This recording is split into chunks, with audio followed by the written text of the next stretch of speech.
A seguir, Alego Entrevista.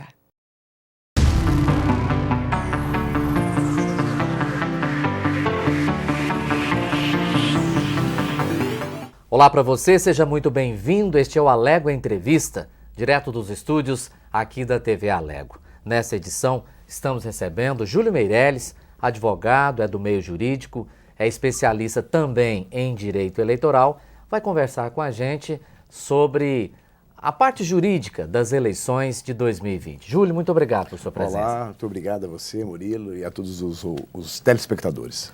Bom, Júlio, sempre se comenta pelos analistas, pelos críticos, pelos cientistas políticos, de que a eleição municipal é uma eleição que mexe mais com o eleitorado, que mexe mais com o cidadão. 2 anos atrás tivemos as eleições de presidente, governadores, senadores, deputados federais e estaduais. Uma eleição grande, considerada federal.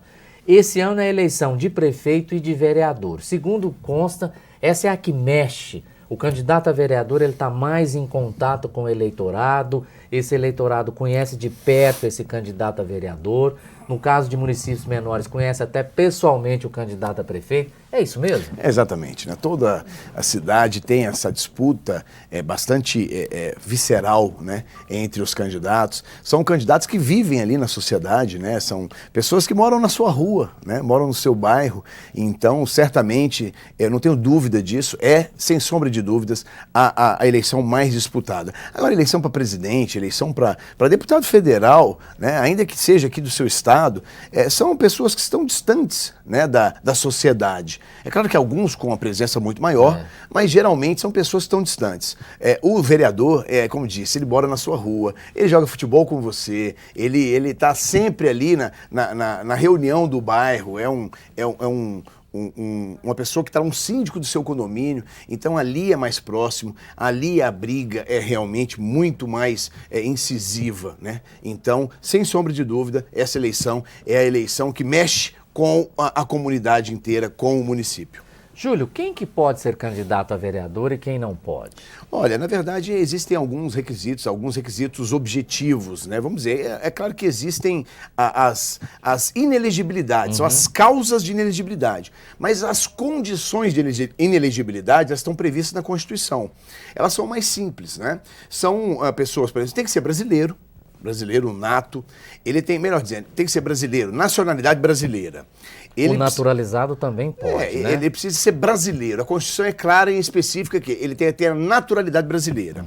Bom, ele tem que ter, em caso de vereador, mais de 18 anos, em caso de prefeito, mais de 21. Né? Ele precisa estar com o seu alistamento eleitoral em dia, né?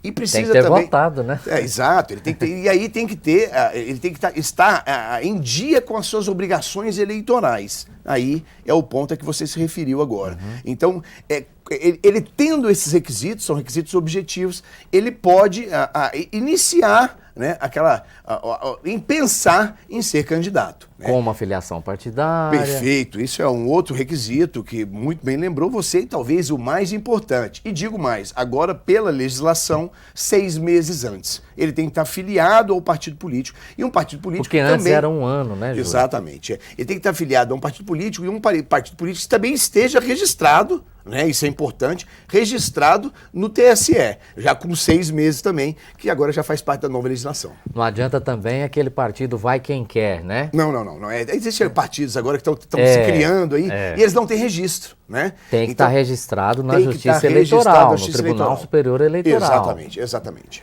Prefeito é a mesma coisa? Prefeito é a mesma coisa, as mesmas condições, com a diferença que um vereador pode ter 18 anos ou mais e um prefeito 21 anos ou mais.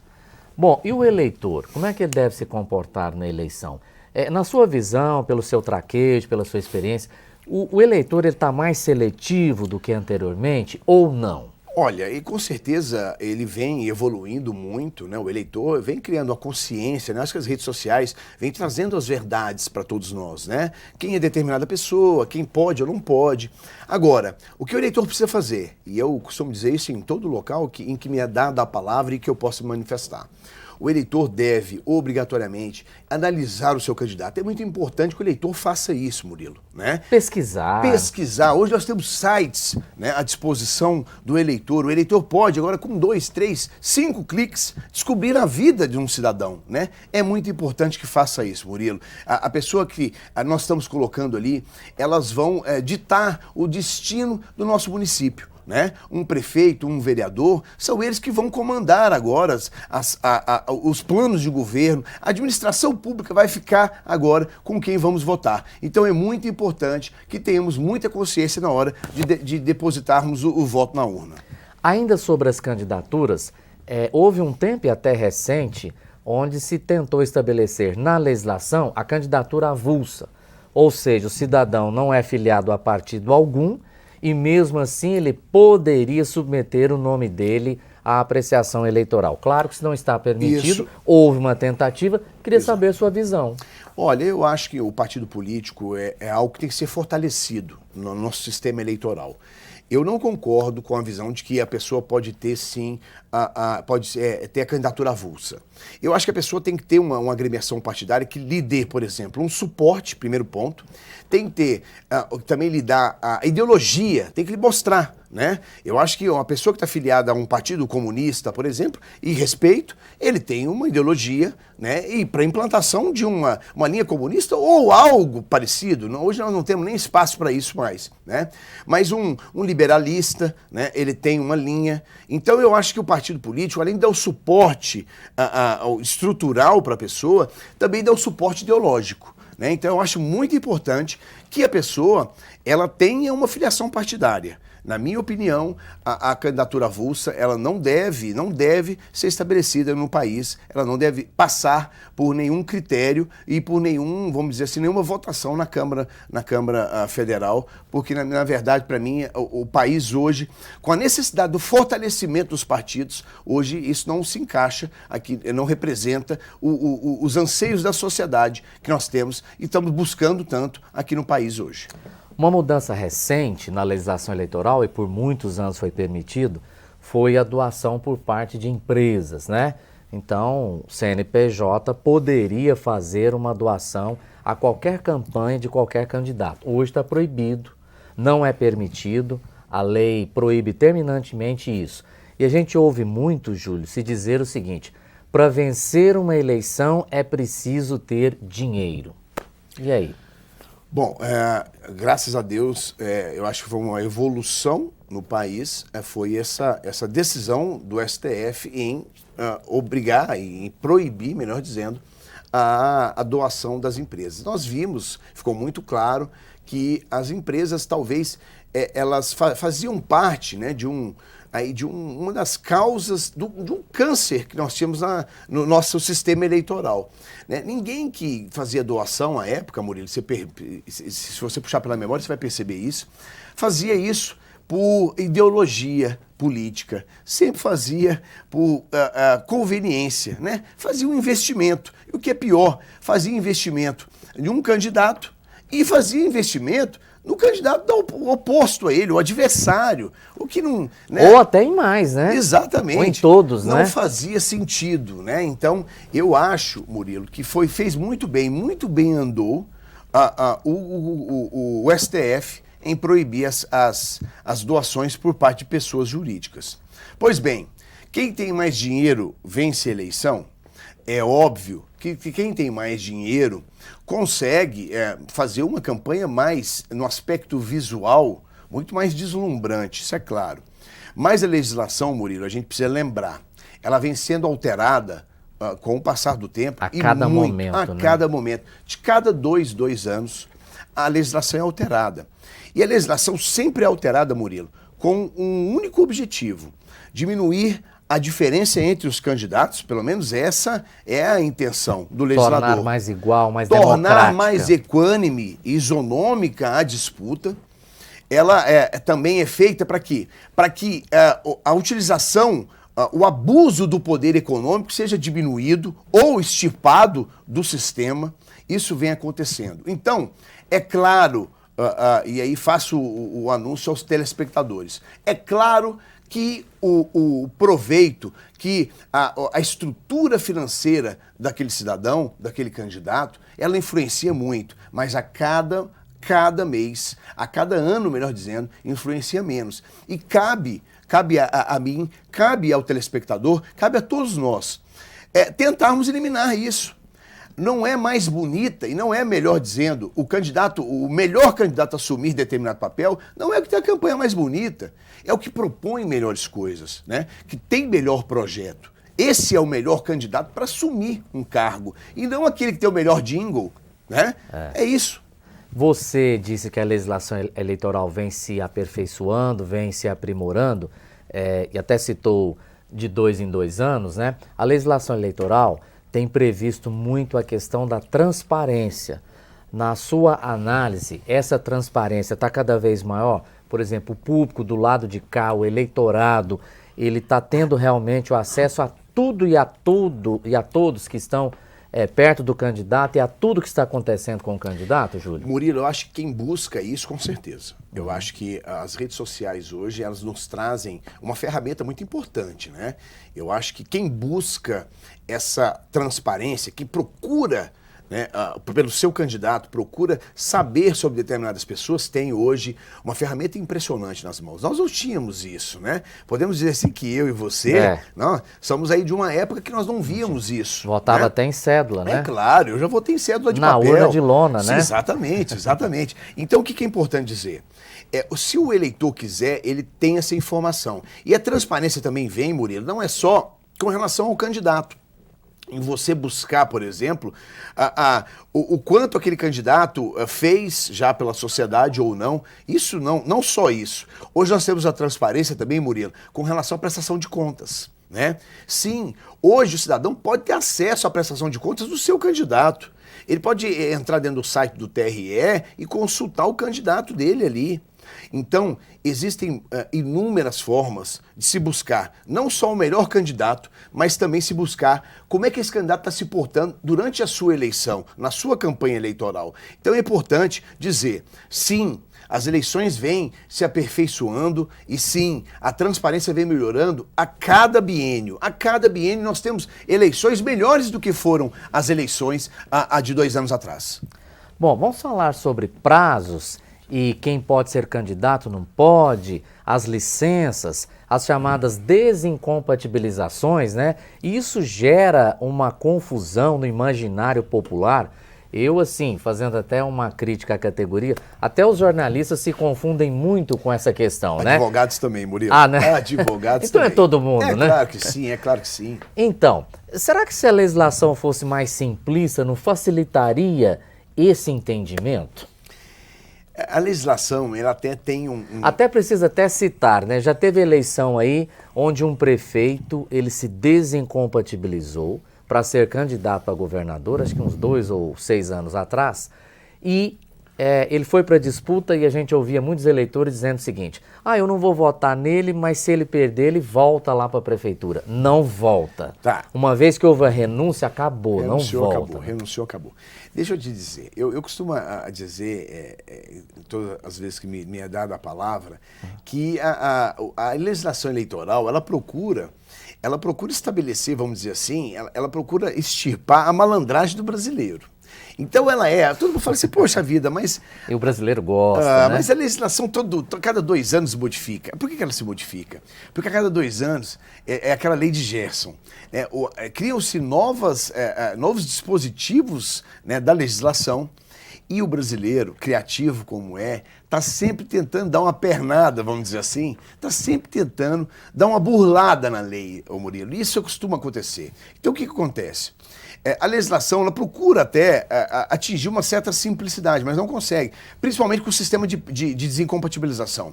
Você falou que o jornalista ele tem uma certa dificuldade, o advogado também tem uma dificuldade tremenda, tremenda. Eu mesmo, em muitos casos, o que eu faço? Gera até uma dúvida. Como tem desincompatibilização de 6 meses, 4 meses e 3 meses, sabe o que eu faço? São 3 versões, né? Existem três prazos para determinadas categorias, determinadas funções. O que eu faço? O que você faz? Eu sempre, quando eu tenho dúvida, eu jogo por 6 meses. Por quê?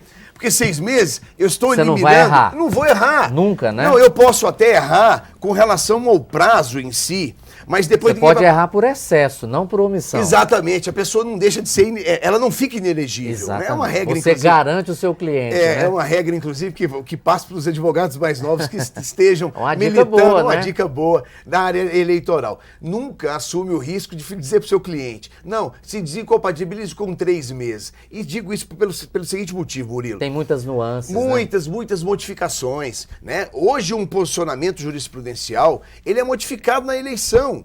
Então não assuma esse risco. Se você tem dúvida, consultou jurisprudência, consultou legislação, continua na dúvida, 6 meses é a saída. Você não vai errar nunca. O máximo que vai acontecer é ele reclamar com você de novo, depois falar assim, poxa, mas eu poderia ter ficado mais tempo. Falei, mas pelo menos você não ficou inelegível. Essa é a regra. Então, assim, costumo dizer, é difícil em algumas situações se tem sim uma dúvida. Geralmente os prazos comuns, os maiores são 3 meses para os servidores em geral. Né? E olha servidores lá, hein? públicos. Exato. Né? Isso caso a caso tem que ser analisado. Consulte seu advogado. 3 meses em geral, 4 meses para os presidentes de entidades e 6 meses... Por exemplo, uma federação, sim, um sindicato, a OAB, por exemplo. A OAB, isso. né? Agora, 6 meses para secretários, governadores... Primeiro escalão. Primeiro escalão, o primeiro escalão. Mas é preciso ser ressaltado. O que vale não é o nome do cargo, a nomenclatura do cargo. O que mais vale são as funções que são exercidas. Porque o que o direito eleitoral se preocupa? Ele se preocupa com a utilização das funções daquele cidadão em prol da sua campanha. Então isso é muito importante. O que é mais importante é as funções que exercem o cidadão, o servidor, né? Aquele detentor de cargo, aquele detentor de determinado cargo que vai ser candidato, um pré-candidato. Então, isso é que é importante. Então, lembre-se, e aí é o que posso aqui, nesse bate-papo, te salientar. São numerosas as possibilidades e existem prazos diferentes para prefeito e para vereador, né? Uhum. Então, eu digo, olha, não me pergunte aqui agora, né? Em uma palestra, por exemplo, Murilo, eu falo, olha, o cara levanta lá de cima, mas eu queria saber quanto tempo eu me desincompatibilizo. Falo, olha, vamos conversar amanhã. Não, se ele insiste, vamos consultar a legislação, exato, né? Se ele insiste, eu falo 6 meses. Ô Júlio, aproveitando esse programa aqui, tem a questão das coligações partidárias, né? É uma novidade para esse ano, né? Sem dúvida. Vai ser uma grande novidade para quem vai às urnas esse ano, tanto para enfrentá-las como para nós que vamos votar, né? Eu digo que o cidadão, o eleitor, ele não vai ver muita diferença, porque nós sempre votamos no candidato, né? Então... Nunca foi pela coligação, exato, pelo partido. Isso é uma minoria que vota assim, claro, né? sem dúvida, sem dúvida. Então, o que nós temos hoje? Para o eleitor, muito pouca diferença. Agora, sem sombra de dúvida, para o candidato, principalmente o candidato a vereador, ele vai enfrentar essa diferença. Por quê? Nós não temos mais coligações nas eleições proporcionais. Isso. Nas eleições que são as eleições para vereador. Exatamente, é bom especificar melhor. Então, nas eleições para vereador, nós não temos mais coligações. Agora, nas eleições para prefeito, os partidos podem fazer coligação, né? Então, a diferença ela vai ser muito grande para o candidato, né? O candidato, hoje em dia, ele não vai ter mais o partido, né, que tem aquele filiado, que está colocando aquele candidato à disposição do eleitor, ele não vai ter mais essa possibilidade de fazer as coligações. Que nada mais é que uma coligação, uma coalizão de partidos, melhor dizendo, para que, por exemplo, facilite. Não era, na verdade, o objetivo maior, mas é claro que ele vinha oculto, né? Porque quando um partido ele se coliga com o outro, eu, por exemplo, tenho um partido que o meu partido é muito pequeno, e eu tenho, por exemplo, alguns colegas que vêm junto comigo que tem muito poucos votos, e talvez o Júlio tenha muitos votos. Só que, sozinho, o meu partido, ele não ia conquistar, não ia conseguir, é que é difícil da gente conseguir passar em pouco tempo para o eleitor, mas eu ia conseguir atingir o quociente eleitoral. Mas eu faço a coligação com o partido do Murilo. O partido do Murilo tem um Murilo, que é um ótimo candidato, e vários outros Murilos, vários outros candidatos Pega muito os partidos fortes. aqui do pessoal da produção, né? Pego todos, faço uma coligação de todos, né? E aí, ali tem muitos candidatos Tem. muito fortes, ali muito fortes, inclusive na área de produção, a gente estava conversando aqui, né? Isso. Produção de televisão. Então, faz essa coalizão, o que acontece? Nós todos juntos conseguimos o quociente partidário 2, 3, 4 vezes a mais. Ou seja, se eu tiver uma boa votação, eu vou conseguir a minha vaga na Câmara. Então isso mudou. O partido que não tiver agora bons candidatos, não só um, mas vários, vai acabar muito com aquele efeito tiririca. 2014, aqui mesmo na casa, aqui na Assembleia Legislativa de Goiás, houve um caso muito curioso. Um candidato teve 36 mil votos Eu sei quem. e não foi eleito deputado estadual. Outro teve 8 mil votos e garantiu uma das 41 vagas. Isso historicamente, eu estou falando historicamente porque, lógico, eu já li muitos livros, conversei muito com os meus avós, que gostavam muito de política, com os meus familiares, e eu mesmo vivi isso. O eleitor não entende isso. Difícil. Como entender que um candidato com 36 mil votos não é eleito e um com 8 mil votos é eleito? E tem gente que defende, nua e crua, que quem tenha mais votos seja eleito. Eu me perdoe você e todos os nossos telespectadores, mas eu acho que o melhor sistema que tem para hoje para ser implantado no Brasil é esse que nós temos. Ponto. É o proporcional, É o proporcional com o quociente eleitoral. Da forma que é feito. É claro, respeito muito opiniões contrárias, tenho muitos eleitoralistas que defendem outras opiniões, respeito todas. Na minha, não se mexe, fica aí, esse é o sistema melhor, é o sistema que consegue buscar, por exemplo, a representação das minorias. Como explicar uma situação dessa? É muito difícil. O que eu posso explicar pro telespectador é... E o pior é que é democrático, né? É democrático. É O você que buscar... pior, né? Sim. Isso, por exemplo, diminui aquela isonomia, né? Melhor dizendo, diminui a Porque desigualdade... senão poderia se permitir a tal candidatura avulsa, né? Diminui a desigualdade entre os candidatos, né? O que se pode dizer? O que é quociente eleitoral? Numa tentativa aqui de ensinamento muito rápido, e eu sei que é difícil de entender. Pega-se, por exemplo, os votos válidos, ou seja, excluídos os votos nulos e os votos brancos. Das eleições, por exemplo, proporcionais, que são as eleições para os vereadores. Pegou aquele número, né, e divide-se pelo número de cadeiras que são apresentadas dentro daquela Câmara, por exemplo. A Na Câmara de Goiânia, Vereadores, por exemplo. São 34? 35. 35, melhor dizendo, 35. Então você pega o número, só depois da eleição que você vai poder fazer isso efetivamente. Você vai pegar o número de votos válidos e dividir pelo número de cadeiras que estão na disputa. O que é isso? Isso é o quociente eleitoral. Vai dar um número, vamos supor, 20 mil. Então 20 mil é um número mágico.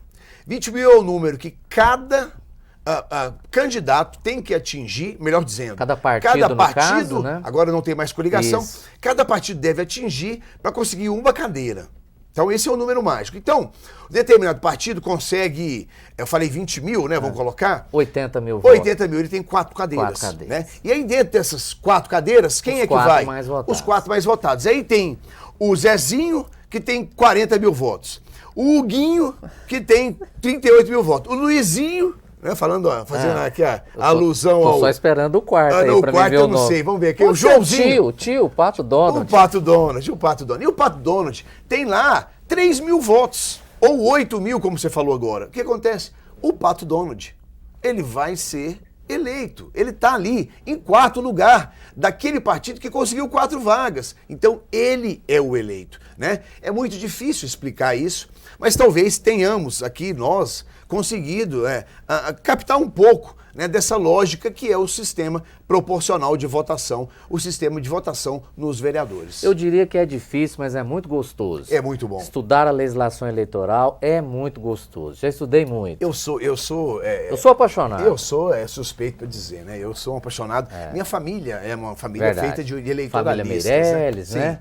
Meu tio talvez tenha sido o Olinto Meirelles. Doutor Olinto Meirelles foi deputado aqui foi na deputado casa, aqui na né? casa. Jesus Meirelles também foi presidente em 2 mandatos aqui, né? Exato. Talvez tenha eu seja suspeito para dizer, mas eu sou um apaixonado pelo direito, pela advocacia, primeiramente, né? E um apaixonado pelo direito eleitoral. Eu sou um estudioso do direito eleitoral. Júlio, suas considerações finais, suas dicas para quem está nos acompanhando e quer ser um candidato, quer votar pelo menos bem nas eleições lá no dia 4 de outubro? Votar bem, essa dica é diretamente pelo eleitor, né? O eleitor, eu sugiro, pesquise o seu candidato, né? Procure saber o que já fez esse candidato, o que fez pela sua comunidade, o que fez pelo seu município, né? Então vote consciente. No dia da votação, vá lá e deflagre o seu voto naquele que fez por onde. Aquele que você pode, inclusive, você tem a